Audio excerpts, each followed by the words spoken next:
నా ప్రియమైన కుమారుడా, నా ప్రియమైన కుమార్తె, నా మాటలు జాగ్రత్తగా ఆలకించుము.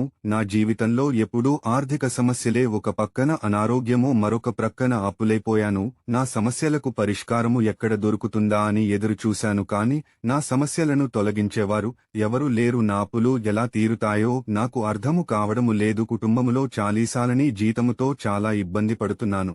ఆర్థికముగా ఏది కొనుక్కోలేని పరిస్థితి. కుటుంబము గురించి ప్రతిరోజు ఆలోచిస్తూ నా శరీరం క్షీణించికిపోతుంది అని బాధపడుతున్నావా? ఏడుస్తున్నావా? తున్నావా? కన్నీరు కారుస్తున్నావా? నీ కష్టము వెనుక సంతోషము ఉందని, నీ బాధ వెనుక ఆనందము ఉందని, ఆర్థిక సమస్య వెనుక సంబరముందని, రోగాలు వెనుక గొప్ప ఆశీర్వాదము ఉందని ఎందుకు నీవు గ్రహించడము లేదు? ఇన్ని సమస్యలు నాకే వస్తున్నాయని బాధపడుతున్నావు, కాని ఈ సమస్యల వెనుక, బాధలు వెనుక ఎవరో ఒకరు ఉన్నారని, ఆయనే నా సృష్టికర్త అయిన దేవుడు, నన్ను పోషించే దేవుడు, నన్ను ఆదరించే దేవుడు. యేసయ్య ఉన్నాడని ఏనాడైనా నీవు అనుకున్నావా? ఇప్పటికైనా పర్వాలేదు, నేనుండగా నీకు ఏ హాని కలగదు, ఏ అపాయము రాదు, ఎందుకంటే నేనున్నానని ఇప్పటికైనా గుర్తించుము.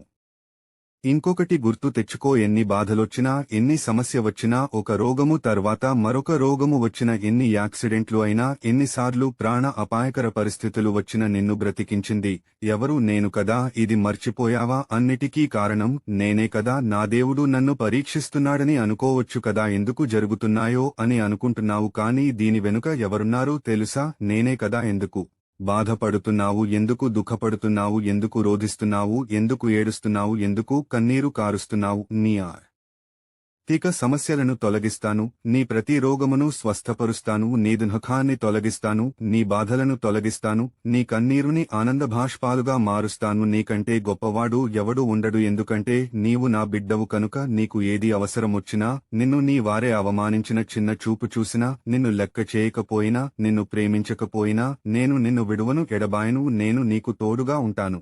నీకు ఎన్ని ఆటంకాలు వచ్చినా నిన్ను కాపాడుతూనే ఉంటాను. బైబిల్ వాక్యము చదువు. ద్వితీయోపదేశకాండము 32వ అధ్యాయము 39వ వచనము. ఇదిగో నేనే దేవుడను, నేను తప్ప వేరొక దేవుడు లేడు. మృతి నొందించువాడను, బ్రతికించువాడను నేనే, గాయపరచువాడను, స్వస్థపరచువాడను నేనే, నా చేతిలో నుండి విడిపించువాడెవడనూ లేడు. ఇక నుండి నిన్ను పైవానిగా ఉంచుతాను గాని క్రిందివానిగా ఉంచెను, తలగా ఉంచుతాను గాని తోకగా ఉంచెను. నేను నీ ప్రభువుడను, నీ దేవుడైన యేసయ్యను నీకు మాట ఇస్తున్నాను. ఆమెన్.